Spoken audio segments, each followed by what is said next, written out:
Greetings, loyal minions, beautiful humans. Welcome to the Sci Show. You know how this works with Hero of the Month. Straight into a fun little musical, and then I will give my review after the little song. So please enjoy and stay tuned for my review.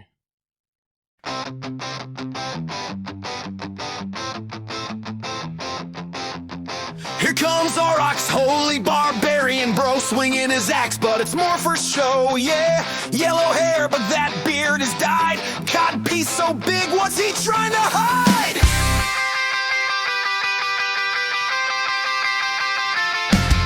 Barbarian rage, attack climbs high, 15% plus 1 each time. Mana cut, he just says no way. First swing hits harder, 50% more slay. Try hard Thor, Timu Thor, abs for days, but his axe is small. Armor plate down below looks a bit obscene, protecting his crown jewels more than his team. Average speed, he smacks a 360% damage with minion delete. Mega minions crumble, accuracy flops minus 40%, 3 turns non-stop.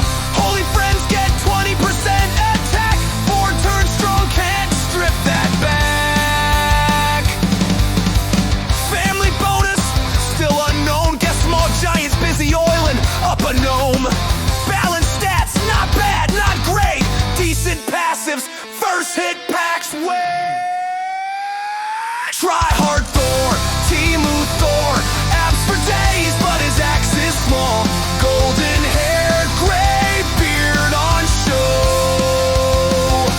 Let's take bets what shade he rocks below.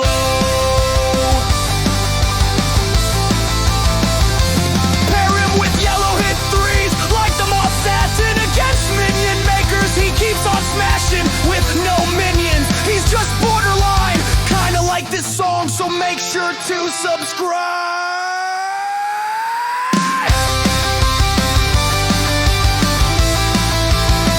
Go Dog,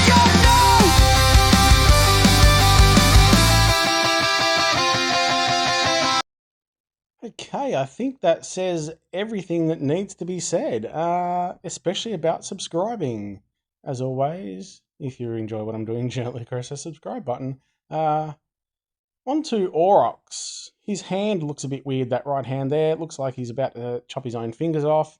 I'm not sure what's going on with some of these fingers lately, but that's a little bit freaky in my opinion.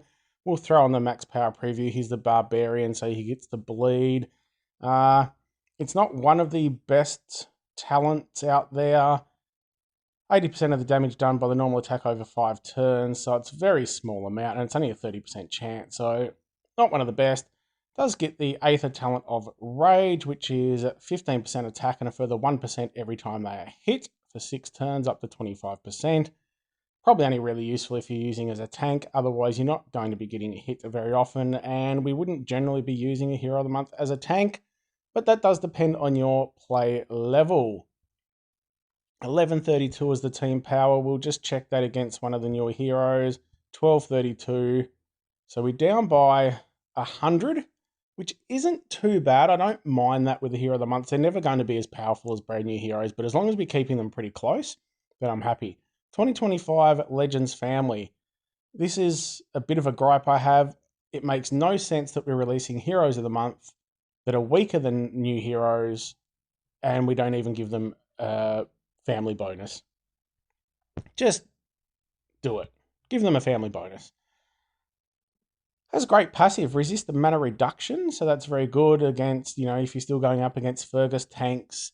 Anyone else big at the moment that's cutting mana, Hrothgar's another one. This guy doesn't gain any mana like the Fawns do, but at least is resisting that mana reduction, so you can take him and safely know that you're not going to get absolutely hampered. Increased special skill damage. The first time they cast a special skill, it's an additional 50%. So that's really handy. However, I don't think that should be a passive. Like, just increase the special skill a little bit. I don't know. I'm a bit borderline on that one, but that's okay. It makes his first hit good, which is handy. Pretty balanced stats. I believe in beta, this guy had humongous attack and extremely low defense. So they've balanced that up. Probably still a little bit slightly low in that defense and even HP, but pretty nice attack stat. Special skill is called Forged Axe of Light. I will go back to the artwork a little bit. He does look pretty tough and cool. I think that hand takes away from it a little bit. I know that's being very picky. But yeah, maybe a nicer background would have done something better as well. He's a little, I don't know, reminds me of Poseidon or Thor. I don't know. He's just a bit of a cross between a few. Anyway, onto that average speed special skill. Destroys all minions from the target and nearby enemies. This effect damages mega minions.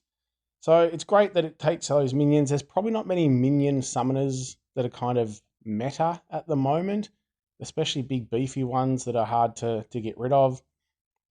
If you're still going against Costume Jiao Chan, there's some moon bells out there, but it is handy because we think if a minion has 1000 HP, then you're getting rid of that.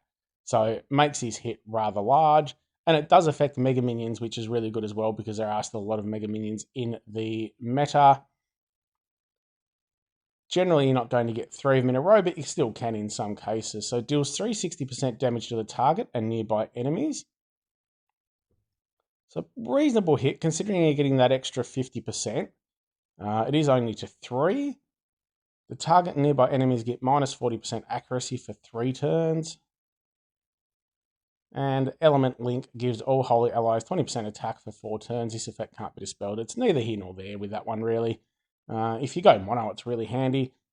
But if you go mono and you get this guy charged, then everyone else is going to be charged anyway, and you're looking pretty good. So I think overall for Hero of the Month, he is pretty decent. Pair him with, I'm thinking Saturn Pimenta. We'll do a Dispel if you need. Anyone else that's doing a defense down or elemental defense down, you may be able to pair those 3 together and get a good kill team. Again, that depends on the level you're playing at and who else you have in your roster. But I think it becomes a very solid hitter. The unique skill of destroying the minions, doing extra damage to mega minions means his hits got more value, basically. And then you're also giving accuracy down. So you are also helping your team out. I do like heroes that can help on both attack and sort of defending your team. Because if you don't get the kill on that first round of specials, then you're going to survive a little bit longer. You know, if there's a big hitter on the enemy team and they miss a few of your heroes, it can just make a huge difference to staying in the battle and then coming back to get the victory. So as far as Hero of the Months go, he's looking very good. Compared to some of the recent ones, I'd say he's quite high up there for 2025 so far. It would be great if we could test these heroes. So again, if anyone from Small Giant is watching, build some sort of test feature in. It would be great to test these heroes without trying to spend days and hours of re-rolling, waiting to find one that's been maxed before you can actually do a test. So it's great to see these heroes in action. So that's something I think would be great. It could be done through the museum. When you go and click on a hero, it should show every hero. Anyway, I'm rambling. Aurox, very good.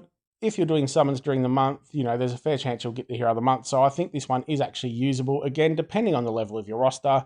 But he's quite capable and does have that special ability of getting rid of the minions and damaging mega minions. So it's a good month to probably do some summons. If the Hero of the Month is something you really focus on and try to only summon when there's a good Hero of the Month, I think Aurox is very, very solid. And yeah, will tie in well with doing Harvest Portal. And there's a lot of things coming out this month. So keep an eye out this month.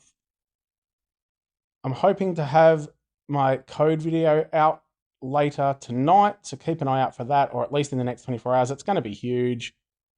Thank you all for your support. As always, if you enjoy what I'm doing, gently press the subscribe button, give your kitty a scritch for me, and have a good one.